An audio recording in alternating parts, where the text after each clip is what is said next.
É isso aí, pessoal. Continuando a estudar o poder regulamentar, nós precisamos falar de um assunto aqui que às vezes é perguntado e o pessoal fica um pouco perdido, que é o chamado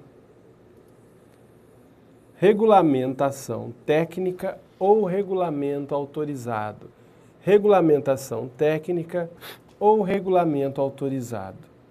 O que é isso, gente? Isso tem a ver ainda com os fenômenos aqui que chamam deslegalização ou delegificação. Você fala, vixe, professor, o que é isso aí que eu não ouvi nunca, né?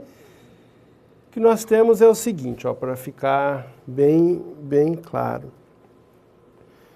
Vocês já viram, por exemplo, como a Anatel, ela baixa atos, aí você fala, a partir de agora, eu vi na televisão, na Anatel está determinando que todas as companhias vão ter que botar um 9 a mais no telefone, que não sei o que, não sei o que. Que a ANAC determinou que a distância entre as poltronas das aeronaves tem que ter tantos centímetros, que tem um mínimo não sei do que. Aí você pensa assim, bom, mas o que é a ANAC? Professor, eu já aprendi, eu estudei que a ANAC ou a Anatel, elas são autarquias, são agências reguladoras. E a agência reguladora é criada como autarquia. Então, quer dizer, é uma pessoa da administração indireta, tá? Mas para impor obrigação não tem que ser por lei, isso aí não é uma obrigação acessória, vamos dizer, depende do caso aí, é obrigação mesmo. Como que é isso? O que ocorre é o seguinte, o entendimento que existe disso é assim, tem a lei. Só que a lei que cria ou que disciplina, por exemplo, essas agências, ela abre um buraco nela mesma, ela cria uma lacuna e aí tira de dentro dela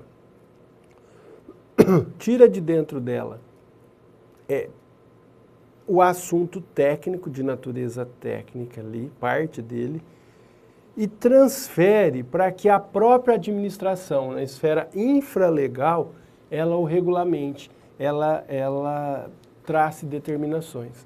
Por isso se fala em deslegalização, por exemplo, o professor Diogo Figueiredo Moreira Neto, né, usa essa expressão de deslegalização.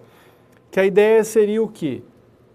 Eu tirei da lei parte do assunto. Porque, na verdade, essa parte, que parte que eu tirei? Parte de natureza técnica. Essa parte específica, então, de telefonia, energia, por exemplo, qual que é a frequência, detalhes de operação de funcionamento, porque eles precisam estabelecer, qual que é o padrão, a lei tem que estabelecer, o padrão que vai funcionar, é esse padrão que o setor de telefonia tem que funcionar, de cabo de fibra ótica, não sei o quê, mas assim, detalhando qual que, o modelo do fio, o tipo, toda essa parte técnica, a lei ia detalhar e passar parâmetros. Só que a lei fala assim, isso é muito melhor eu deixar para o órgão que cuida desse assunto, ele detalhar, por exemplo, como deve ser feito isso, qual a melhor frequência para operar. Então, o legislador abre um buraco na lei, faz uma lacuna, tira parte, competência de natureza técnica e transfere para a administração pública tratar do assunto. Você fala, nossa, mas aí não ficaria perigoso? Ficaria perigoso assim, se isso pudesse ser feito com qualquer coisa. Por quê? Imagine, a Constituição fala que tem que ter lei. Então, nós somos brasileiros, somos criativos, eu faço uma lei e escrevo na lei lá, fica delegada à autarquia tal o poder para disciplinar todo qualquer assunto a ela referente. Ponto. E aí, pode isso? Lógico que não, né? Não pode, não teria como ser admitida uma situação dessa. Se está na lei, a lei tem que dispor. Só que o que é de natureza técnica e tão somente técnica, assunto técnico, não é de como a autarquia se organiza, nada dessa parte. É só coisa de natureza técnica para o funcionamento do serviço mesmo. Aí ela transfere isso para a administração. Isso é chamado até de discricionariedade técnica. Por quê? A administração pública, ela vai poder escolher qual a melhor opção técnica para aquele assunto ali que a lei disciplinou. No caso da Anatel, então, ela que vai ver qual é a melhor opção técnica na área de telefonia para o que a lei está dizendo. Perceba que é discricionariedade técnica. Ela tem a possibilidade de escolha quanto aos critérios técnicos. Por quê? Porque a lei, por meio da deslegalização, passou para ela competência de natureza técnica para ser realizada. Ok? Beleza? Muito bem.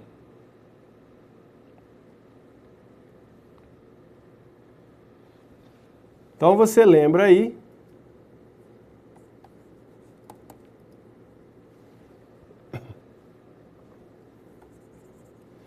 que nós temos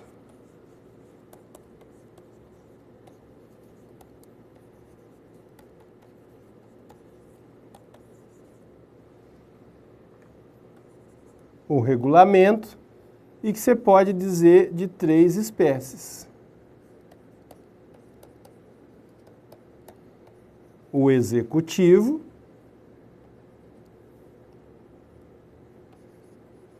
na verdade 2, essa terceira é mais o autônomo, e aí também, que é esse que a gente viu ali, ó, regulamento técnico ou autorizado. Que o regulamento executivo, ele é destinado à fiel aplicação da lei. Ele serve para explicar a lei. O decreto autônomo é aquele que trata de assunto não disciplinado por lei,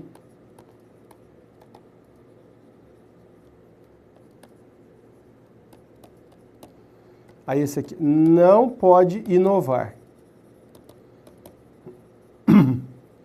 Esse aqui ele pode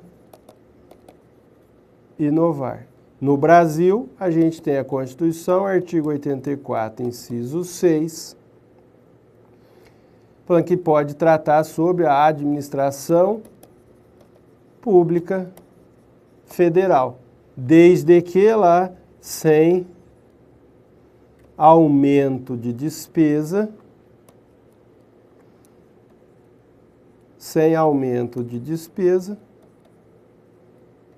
e sem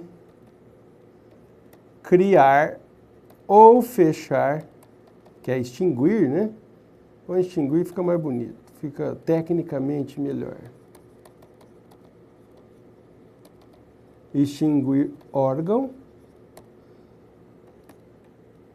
e sem extinguir cargo provido. Já o regulamento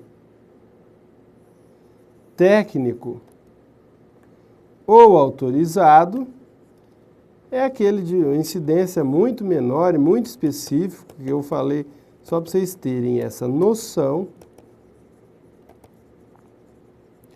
É aquele em que tem uma atuação que permite a chamada discricionariedade técnica.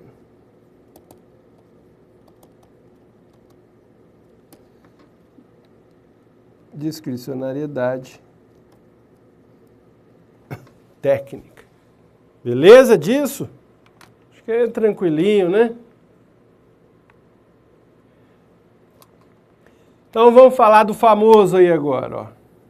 Poder de polícia. Deve ter ouvido falar muito, né? Primeiro, você já viu, eu vou explicar, depois não tem nada a ver, esquece. polícia assim, criminal, é investigar crime. Não, esquece.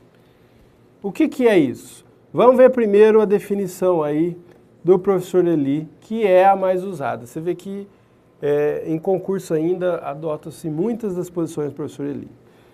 Poder de polícia é a faculdade, que na verdade você já tem que entender que é uma prerrogativa e que por isso é um poder-dever, não é uma faculdade assim, eu vou fazer essa ideia e pronto, se eu quiser.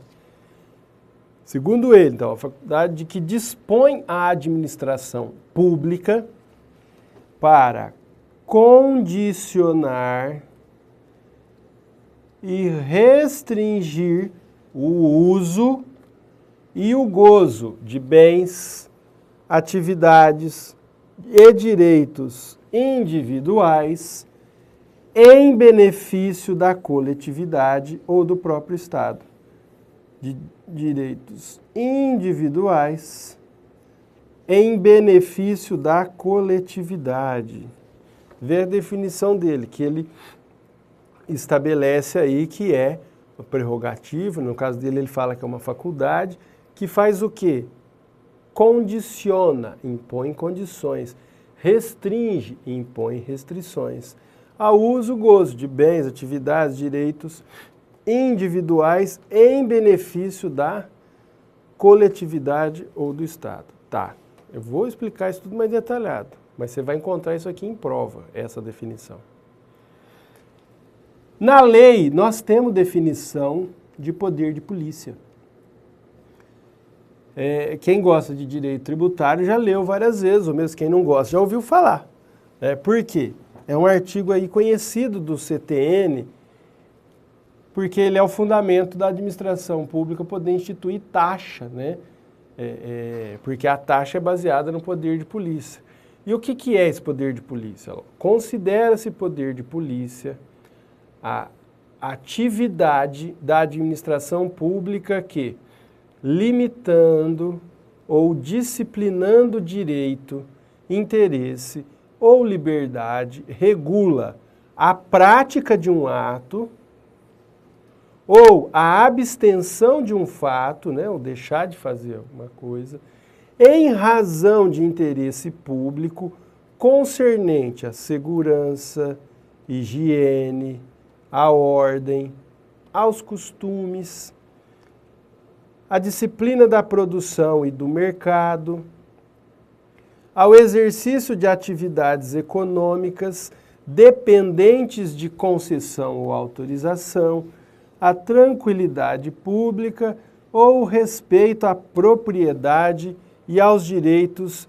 individuais e coletivos. Então você tem a definição do professor Eli, falando que a faculdade que a administração tem de condicionar e restringir bens individuais em prol da coletividade. O CTN falando isso, que é uma atividade de administração que limita, disciplina, né, determinando ou a prática ou a abstenção, né, o não fazer de um fato, em razão do interesse público. E aí coloca as áreas de atuação, segurança, higiene, papapá. Bom, o que nós temos em relação ao poder de polícia? O poder de polícia tem que ter assim, poder de polícia, o que é isso? É uma atividade da administração que impõe limites, que impõe restrições, que impõe condições ao exercício de um direito individual em prol da coletividade. Isso é o que você tem um monte por aí. Por quê? Eu vou pegar de uma maneira resumida. Eu vou ou não deixar que aconteça, ou eu vou fazer parar de acontecer um ato particular que esteja prejudicando o interesse público. Mas como assim? Por exemplo, imagine que você tem aí o seu carro, mas aquela pessoa, não, você não, né? Uma pessoa cuidadosa. Imagina uma pessoa que tem o carro dele ali, um carro totalmente descuidado. Ele não está nem aí com nada, né? Está sem os espelhos retrovisor, pneus carecas, chacoalhando tudo, não tem controle, um monte de equipamento obrigatório ele não tem, extintor, não tem nada. E aí vai para a rua e está andando. Aí o agente de trânsito, o policial de trânsito para o veículo, vê a situação e fala, ó, meu amigo, não tem jeito, vai ser apreendido o seu carro. O que está acontecendo aí? Ele não tem direito de ir e vir? Tem. Só que o Estado impõe um limite, uma condição para ele, ó. Você quer exercer seu direito de ir e vir? Dirigindo um veículo, então você faz de acordo com as normas que foram estabelecidas. Ou você faz, ou você não vai andar com o carro para a rua. Porque você está pondo em risco a coletividade. A mesma coisa, você fala assim, ah, professor, eu gosto de comer, né? Fala, quem que não gosta, né? Fala, comer bem. E eu gosto muito de, sei lá, de sanduíche, restaurantes. Tá bom. Aí você vai visitar os lugares. Vocês já viram? Sei que às vezes o pessoal fala, umas reportagens na TV que passa quando eles entram, câmera escondida ou coisa assim, na cozinha dos restaurantes. Gente. Vocês já viram isso? Hã? É rato, é barata. Outro dia eu assisti esses dias que me deixou com além de uma crueldade, que eles tinham uma ratoeira e a cozinheira prendeu o rato, tacou fogo no rato, dentro da ratoeira, dentro da cozinha. E dava risada. Além de ser um ser humano desprezível, que não tem, né? Ela matou esse rato de maneira cruel, ela ainda fez isso no ambiente onde ela estava cozinhando. Eu falava, que é isso, né?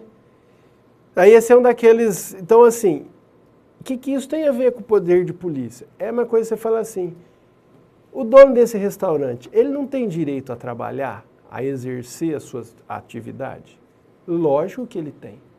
Só que ele deve fazê-lo em conformidade com a legislação.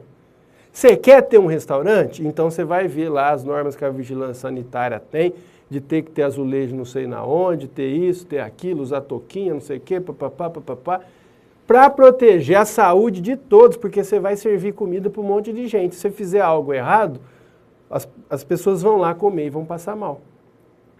É a mesma coisa que você falei que você gosta aí de lanche, você vai comer o seu cachorro quente, não é? Seu hot dog aí, o nome que você quiser dar conforme o lugar. E aí, muito bem, você vai lá, aí você fala, mas eu gosto disso, gosto daquilo, né? Tá bom. Ele pode trabalhar do jeito que ele quiser?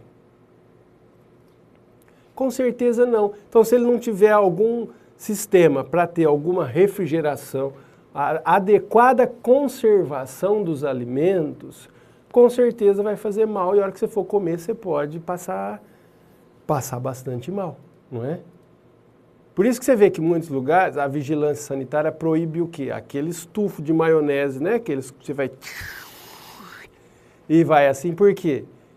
Aquilo ali, na maioria dos lugares, eles entendem que ele é suscetível à contaminação. Então, trabalham com aqueles sachêzinhos, né? Aí você fala, não, eu gosto daquele ali, eu não estou nem aí. Né? O cara com a unha suja embaixo, a barba que ele faz, só falta escrever assim na barraquinha, Jesus me chama, né? Que é comer e subir, né? Vai. Então, assim, tem que tomar cuidado porque todas essas pessoas têm direitos individuais que elas podem exercer, mas tem que fazê-lo de acordo com a lei. Então, você pode dirigir teu carro seguindo a legislação. Você pode dirigir seu carro se a sua carteira não estiver vencida, porque a lei determina isso. Você pode montar um negócio se você seguir as normas instituídas para isso. Você pode trabalhar como vendedor ambulante, vendendo coisa na praça, na rua. Pode, se você seguir a legislação. Se você não seguir, aí vem o Estado para tutelar o interesse público e faz o quê? impõe limite para você. Ó, meu amigo, ou você faz isso, ou você não vai exercer esse direito. Ou se já estiver fazendo errado, ó, você está cessado o exercício desse direito, você vai fazer mais. Ok? Então, assim, você vai ver, a atuação do poder de polícia é algo extremamente amplo, é o seu dia a dia. Você vê isso em todo lugar que você vai, que tem administração, você vê isso com frequência. As coisas que às vezes nem você imagina. Você fala, eu vou construir uma casa, professor, comprei um terreninho, consegui juntar o dinheiro, vou construir uma casinha. Tá, beleza, parabéns, isso é o sonho de todo mundo, né? Aí você vai lá na prefeitura, você constrói tua casa do jeito que você quer? Me diga se constrói. Ah, professor, eu vou construir sim, eu subo isso. Você imaginou assim, existe tudo isso, é normatizado. Né? O município regula, ó, nesse bairro pode ter até tantos pavimentos, tantos andares. Tem que ter um recuo da frente, das laterais. Para quê? Para tentar ter uma urbanização adequada. Né? Desse jeito tem irregularidade, você imagina se não tivesse. Se não tivesse, o cara ia poder subir a casa dele, com certeza. Ia ter gente que ia subir o imóvel dele e, se possível, ele fazer um prolongamento, assim, como se fosse uma laje invadindo o vizinho, o outro, e tá nem aí, se não tivesse regra. Então, isso é poder de polícia. Só que eu te falo assim, ó, você tem direito a construir? Tem. Então, você ou faz da maneira que nós estamos, que está na legislação, ou você não vai conseguir exercer esse direito dessa maneira. Para você exercer o direito, eu te imponho a condição. Siga os requisitos da lei. Se você não seguir, eu não te dou autorização para construir. E se você for construir, pegar a autorização e fizer errado, eu vou lá e embargo tua obra. Isso é poder de polícia. Veja a amplitude que é. Ele é gigante, atua em todas as áreas. Por isso que ele é importante. Mas aí tem que ficar claro o seguinte. O poder de polícia, ele não incide para abolir direitos. Né? A gente viu que nem emenda constitucional pode, por exemplo, extinguir os direitos fundamentais. Não é? Então, assim, poder de polícia, ele não pega e fala assim, ó, você perdeu o seu direito de dirigir. Você nunca mais vai... Não, eu estou impondo um limite para você.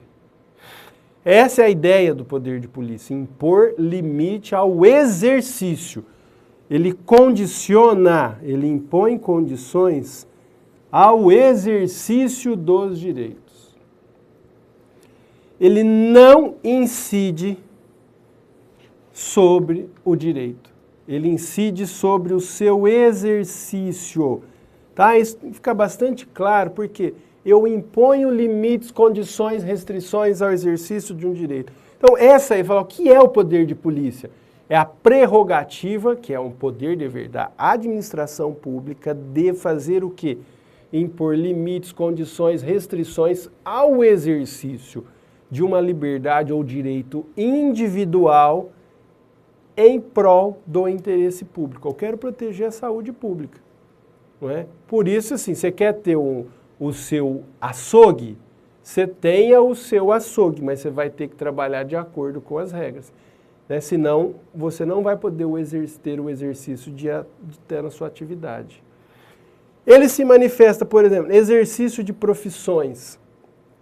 Que é a mesma coisa, você fala, professor, é isso aí.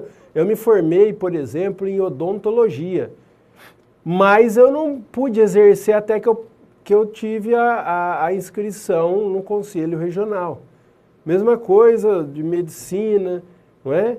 Contabilidade, que você tem que fazer a prova, OAB, você não passar na prova, você não advoga. Isso são manifestações do poder de polícia. Por quê? E aí essas autarquias corporativas, elas manifestam esse poder de polícia fiscalizando essas profissões. Instalação e funcionamento de loja comercial. Outro exemplo, construções residenciais ou comerciais. Tudo isso daqui, todos esses são manifestações do poder de polícia. São exemplos de atuação do poder de polícia. Ok? Muito bem. Qual que é o fundamento do poder de polícia, gente? Ó, supremacia do interesse público sobre o privado. É a aplicação do princípio da supremacia do interesse público sobre o privado. Por quê?